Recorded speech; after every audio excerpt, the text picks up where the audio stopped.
Welcome, everybody, to the Unitarian Universalist Church of Bowling Green. My name is Gail, and I'll be your service associate today. I want to make sure that whether you are here in person or online, I want you to know that we are so glad that you are joining us today on this first Sunday of October. I love October. I know it's going to be a high of 90 today, but I'm a 70s girl, and it's going to be a high of 70s for the rest of the week, so I'm super excited. And then I also want to take a moment to thank Amy, Deputy, for bringing in the fresh flowers this morning that really kind of started showing the colors of the fall season as we move into the darker times of the year. I know some people don't like that, but I am actually somebody who loves nestling in and getting cozy in the darkness of fall and winter. So I do want to say, please set your cell phones to silent so that we can be fully present with each other today. And then I want to let you know that today our speaker will be Annie Scott, who will be speaking on imagination and faith. I'll provide more information on Annie momentarily. Our Sunday services are different each week so that we can honor and learn from our wide array of traditions and beliefs. So we hope you will enjoy this today. All right. For Unitarian Universalists, the flaming chalice is a symbol of the light of learning and the love of our community. As our congregation's chalice is lit, we invite you to light your own chalice at home. This morning, our chalice reading and lighting will be done by Klaus.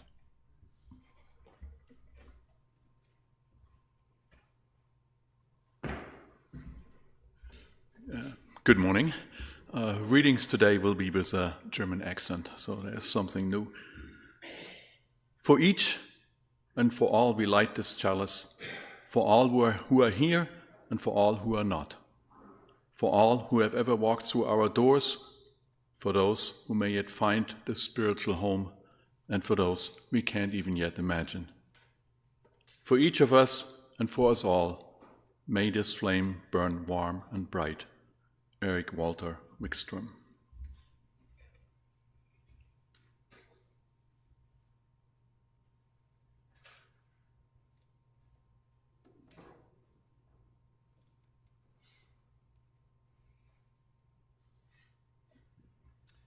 Please join me in singing Rise Up, O Flame.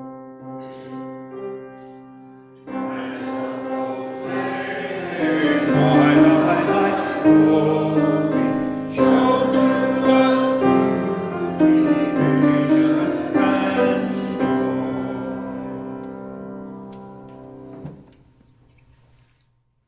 And now Klaus will start our opening reading. Let us sing the magic of imagination by which we know one another and learn the lives of eras gone by.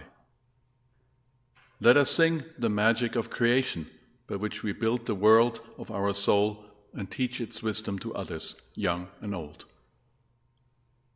Let us sing the magic of our lives together, holding and shaping by the movement of breaths from heart to lung all new life that is to come. Go now with singing. Go now with magic in your fingertips. Touch this world with life. Susan L. Van Dresser.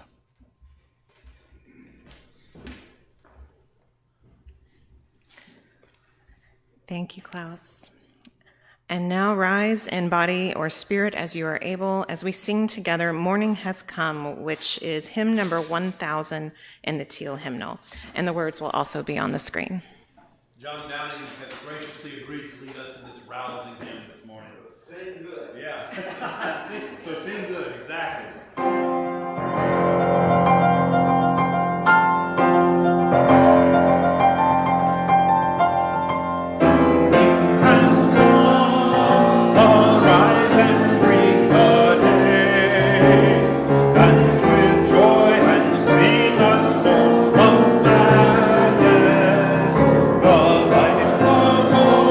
Shine the morning's praise.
Thank you all. That was beautiful. All right. And today, if you do not mind, you may remain seated as you please join us in our reading of our vision statement. We envision a welcoming congregation with abundant resources and rich ministries, nourishing people in body, mind, and spirit within a garden that honors the earth. We envision our church as a wellspring of spiritual exploration, learning, and action, where all are inspired and empowered to connect with our wider community and to improve our world.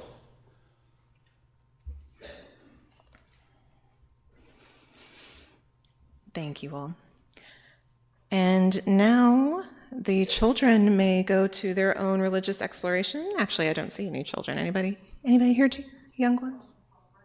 Yeah, on fall break. I know mine is, so all right. Okay, well, no. Then we will move on. We will not sing them out to their class.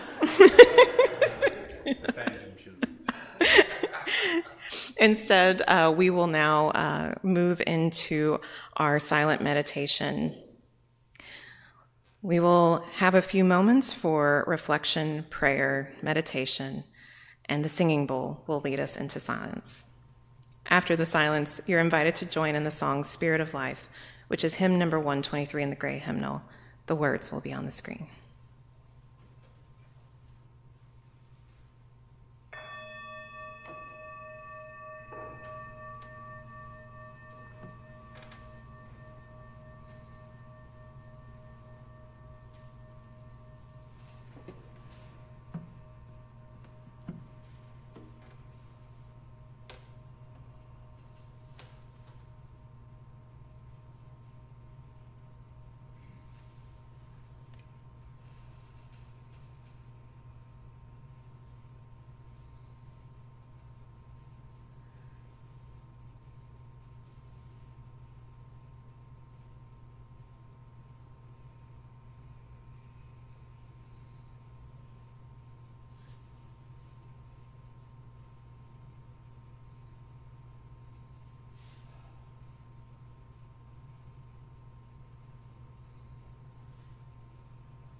Giving life a shape of trust.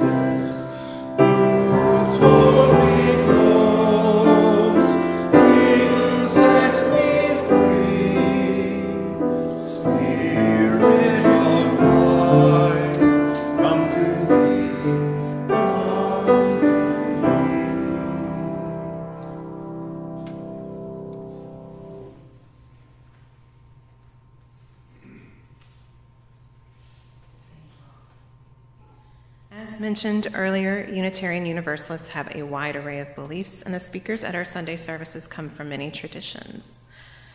With us, well, not with us, but with us virtually to share their thoughts today is Annie Scott.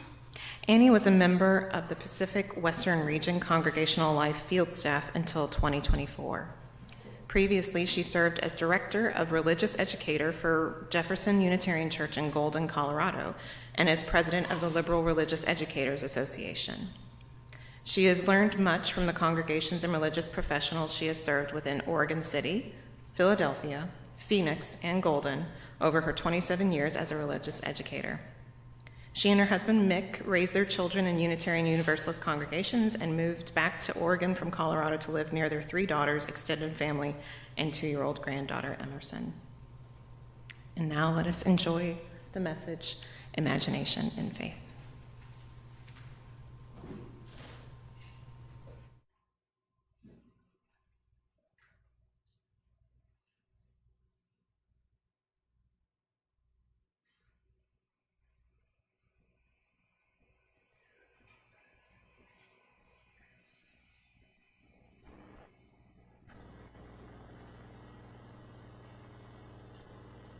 I invite you into an exploration of imagination.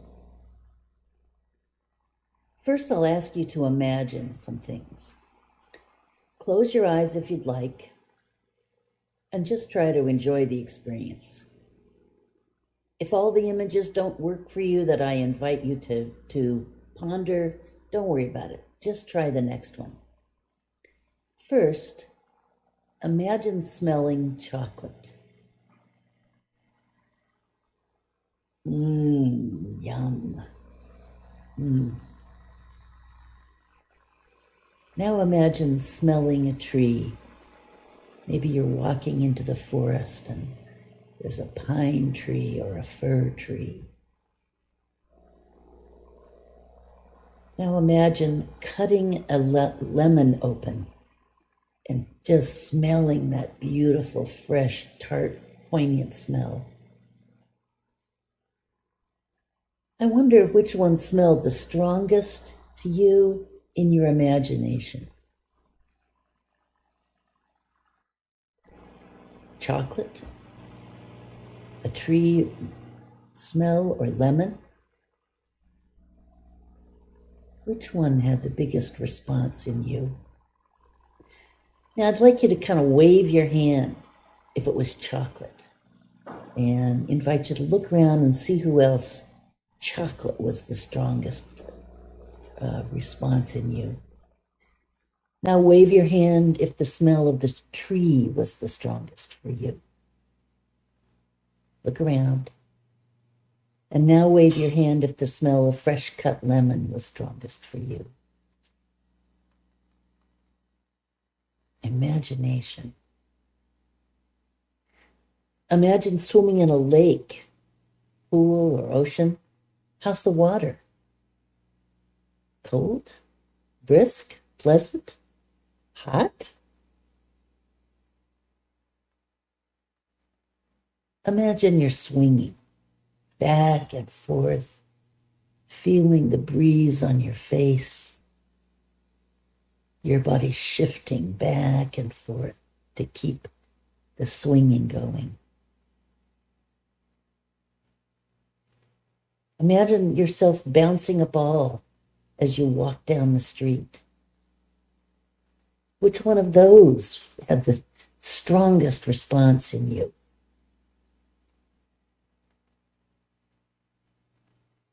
Swimming,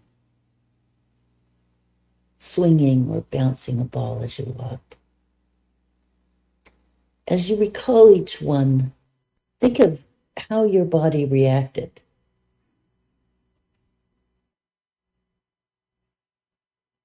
The taste of chocolate as it melts on your tongue, perhaps? Water touching your skin? Or the back and forth of a swing? Imagination can be joyful, a wonderful jaunt through memories and experiences. And imagination is critical when we're thinking about changing the world. I came of age in the late 60s, The Vietnam draft lottery was taking classmates into the dangers of war involuntarily. The civil rights movement was in the streets. People were getting hosed and dogs were sicked on them. They were arrested and beaten. We know these stories. Our country was still in a Cold War with the Soviet Union, with the threat of nuclear war. Gender roles were being challenged in the workplace and in the home. I was raised to imagine my future as a nurse, a teacher, or a stay-at-home mom like my mom. My parents modeled very strict gender roles. In my late teens, I was depressed and unprepared for adult life. I began reading science fiction. Ursula Le Guin, Left Hand of Darkness, Frank Herbert's Dune, Robert Heinlein's Stranger in a Strange Land. Do you grok? Some conveyed words with abused and depleted landscapes and people who could not get along. Some portrayed images of worlds where beings got along, respected each other, and cared for the earth. I was looking for a sense of hopefulness. I found hope in their portrayal of hate and disrespect that then changed into imagining how they could do things differently. The characters could create better lives for themselves. Their imaginings gave me hope. Unequal, disrespectful, ugly behaviors transforming into groups of people learning how to relate to one another and the earth with care and respect. I felt more hopeful. The words of Ursula Le Guin, "The imagination is an essential tool of the mind, a fundamental way of thinking, an indispensable means of becoming and remaining human." Becoming and remaining human. I think we Unitarian Universalists are committed to each of us becoming and remaining human and working for a world where all people can become and remain human in all the best ways and the complicated ways. Adrienne Maree Brown, an activist and author of the very important work, Emergent Strategy, Shaping Change, Changing Worlds. She wrote, "We're in an imagination battle." She points out that in the collective white imagination, Black people are dangerous. It's built into our culture. Television shows, movies, parents all pass on the imaginings of who Black people are. And the consequence for Black people is not just being disempowered, but their lives are in danger. Trayvon Martin, Mike Brown, Breonna Taylor, they were all Black Americans, and they were not dangerous, but the police imagined them to be. Their lives were shattered and ended by the collective imaginings that they were dangerous people. Adrienne Maree Brown again. Imagination has people thinking they can go from being poor to a millionaire as part of a shared American dream. She goes on, imagination turns brown bombers into terrorists and white bombers into mentally ill victims. Imagination turns brown bombers into terrorists and white bombers into mentally ill victims. And she also wrote, "I sometimes feel I am trapped inside someone else's imagination, and I must engage my own imagination in order to break free." When I was a child and asked to play catch with my dad and my two older brothers, my dad said, "You don't want to do that. You go see what your mom's doing in the kitchen." I was limited by my dad's imagination of what was feminine and appropriate for the girl in the family. I was limited by gender stereotypes that would maintain his comfort, I imagine. I invite you to think about a time or relationship when you felt trapped in someone else's imagination. They treated you with expectations that didn't fit you. Can you think of a time, a relationship, when you've been stuck in someone else's imagination, limited by their ideas of you? A parent, boss, spouse, teacher? A few years ago, I was introduced to the writings of Octavia Butler, African-American science fiction writer. She didn't get the kind of attention the white male science fiction writers received, or Ursula Le Guin, the one well-known female science fiction writer at that time. I read Octavia Butler's Parable of a Sower. It's dark and frightening. Our culture, our way of life was collapsing. A young Black woman of about 15 finds herself without parents or any other adults to guide her. She sets out to find something better, and others end up following her. After a long and dangerous journey, they find their way to a piece of land that seems relatively hidden and safe, and they began to build a life, a better life, a sustainable life together. As dark as this story is, it helped me imagine a better world for my beloveds, my children, their partners, my grandchildren and friends. It helped me see the times we're in as part of the path toward liberation for all people. In these dark days in the world, it can feel like we're living inside a science fiction story. As faithful religious liberals, we have a responsibility to practice imagining a different world, a world better than the one we're living in.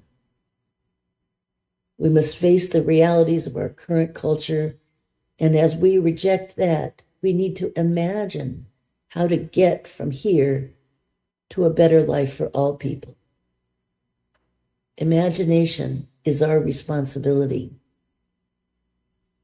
We Unitarian Universalists see our faith as a living tradition, a living entity that adapts and responds to changing times and changing ways of being together in the world. We Unitarian Universalists are in these times. We are changing. We are practicing what it means to live with our covenants as living, changing documents and commitments. We are imagining what compassionate accountability looks like, not punishing and ostracizing accountability, but compassionate and loving accountability. We're exploring new way of conveying our values, love at the center, and interdependence, equity, transformation, pluralism, generosity, and justice surrounding that love. I experienced mean girl practices in my childhood and adolescence. I learned to shun girls who I perceived were different. I watched shunning or exclusion become women's practices as we all grew up. Now I have to wonder, if I'm upset with someone, do I shun them? Ignore them? Exclude them in overt as well as subtle ways? I've gotten better at including all people, even those I'm uncomfortable with or I'm not drawn to, but I still have growing to do. Adrienne Marie Brown again from Emergent Strategy, Shaping Change, Changing Worlds. We are in an imagination battle. Trayvon Martin and Mike Brown and Renisha McBride and so many others are dead because in some white imagination, they were dangerous. And that imagination is so respected that those who kill based on an imagined radicalized fear of Black people are rarely held accountable. Imagination has people thinking they can go from being poor to a millionaire as part of a shared American dream. Imagination turns brown bombers into terrorists and white bombers into mentally ill victims. Imagination gives us borders, gives us superiority, gives us race as an indicator of ability. I can often feel I'm trapped inside someone else's capability, someone else's imagination. I must engage my own imagination in order to break free. The Japanese educational system is so revolutionary that it currently trains children as world citizens.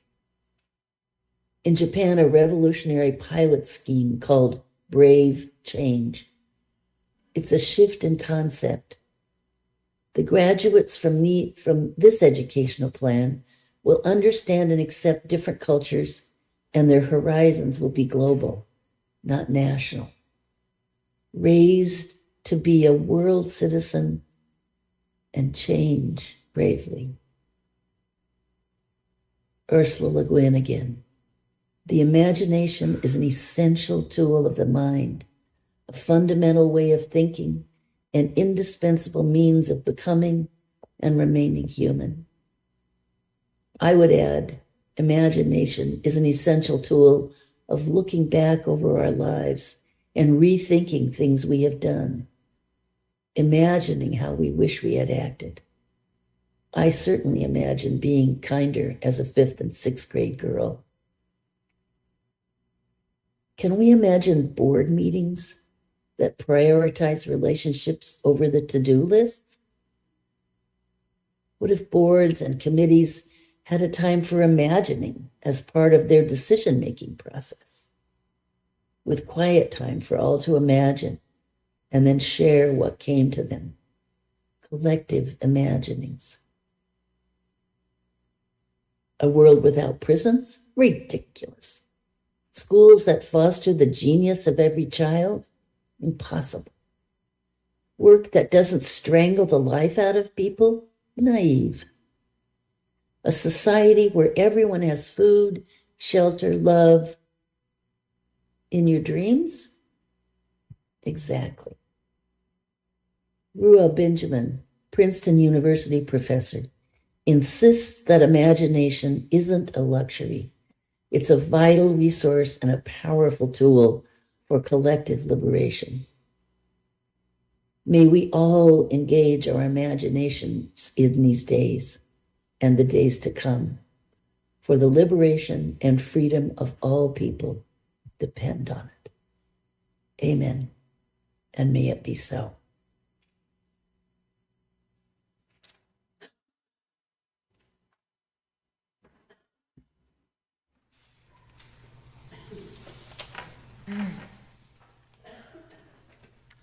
A wise man said this morning, you can't have faith without imagination. I hope he knows who he is. We have to imagine something, anything. We have to imagine a piece of art that we're working on completing. We have to imagine greater things, greater moments. We have to imagine what next week looks like so that we plan it out appropriately. And we know that things go wrong, but that's not the point. I know I'm a project manager, and I do hope for the best with each project, but I think what actually makes me a good project manager is knowing that stuff will go wrong, but that's not the point. Stuff will go wrong, but we'll get through it together. I appreciate Annie's speech today.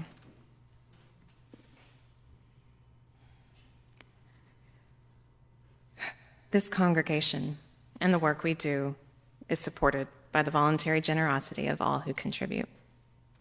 The offering today is a sacrament of the free church.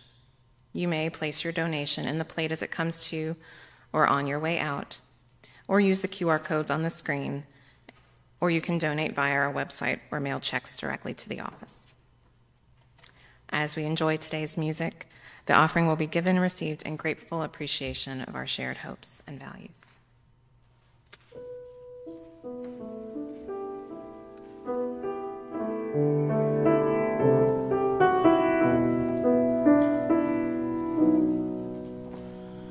Soon the day will arrive when we will be together, and no longer will we live in fear.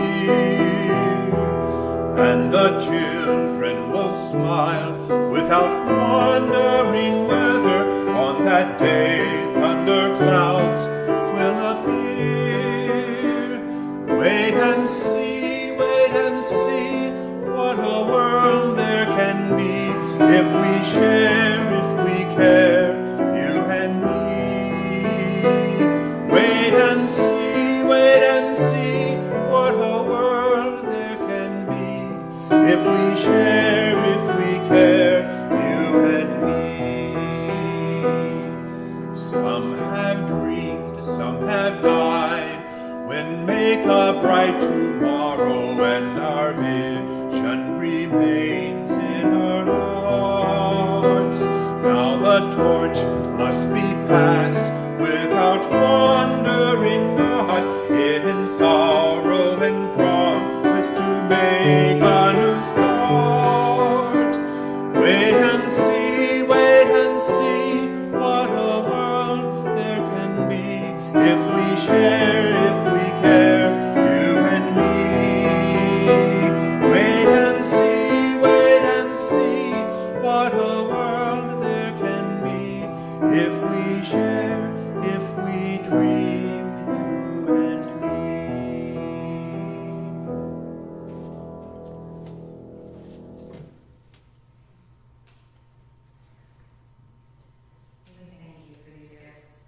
May we use them wisely in the service of our congregation and our community.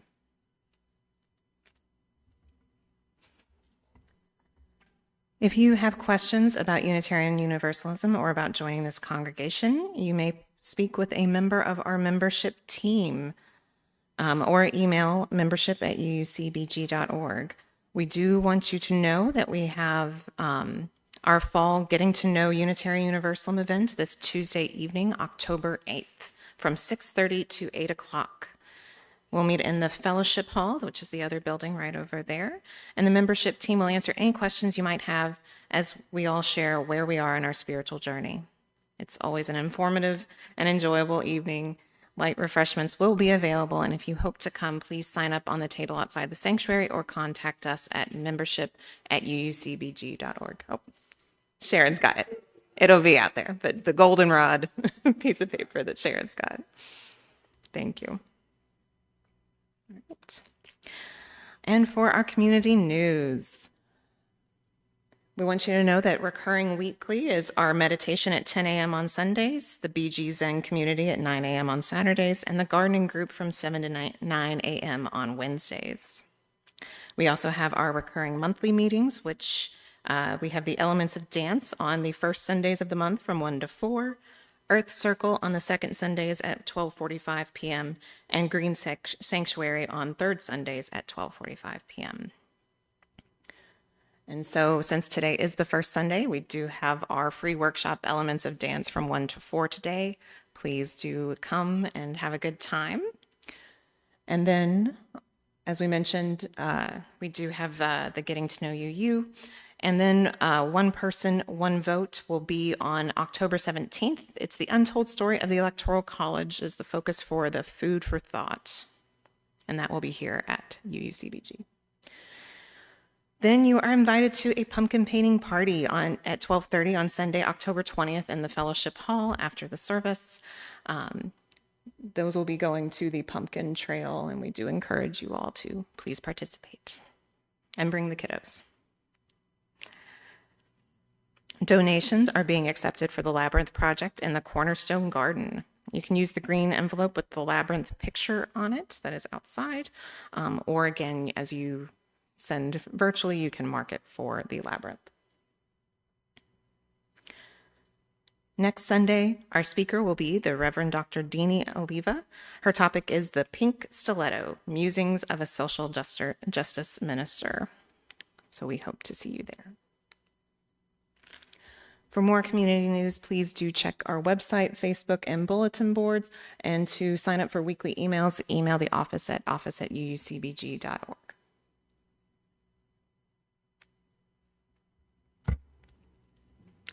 And now, please rise in body or spirit as we sing together, We'll Build a Land, which is hymn number 121 in the gray hymnal, and the words will also be on the screen. And once again, John Downing has agreed to lead us in this.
And again, Klaus will join us to give us our final reading.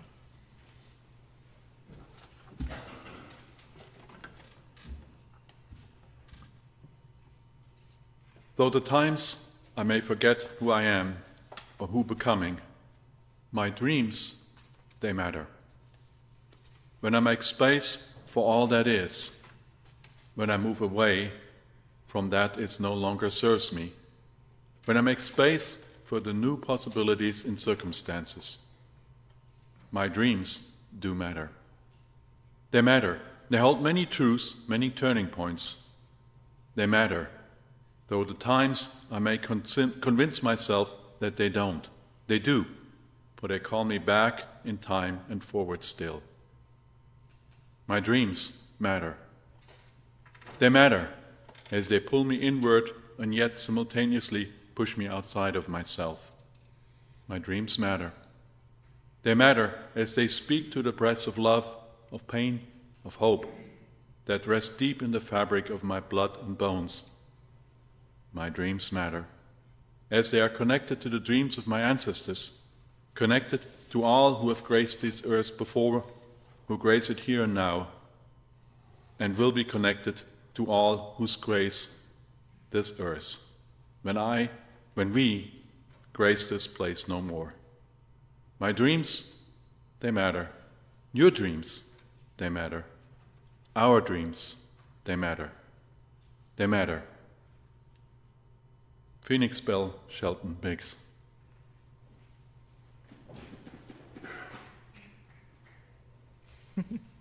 Go for it. Thank you. Yes.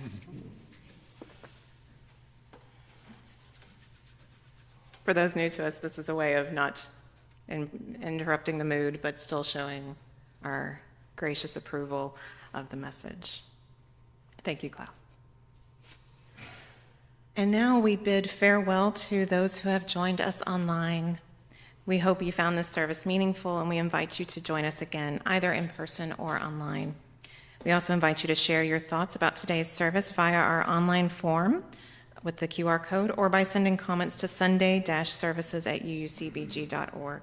There is also a suggestion box directly in front of me outside in the hallway, and feel free to write down any suggestions or feedback you wish to provide us and put those in the box.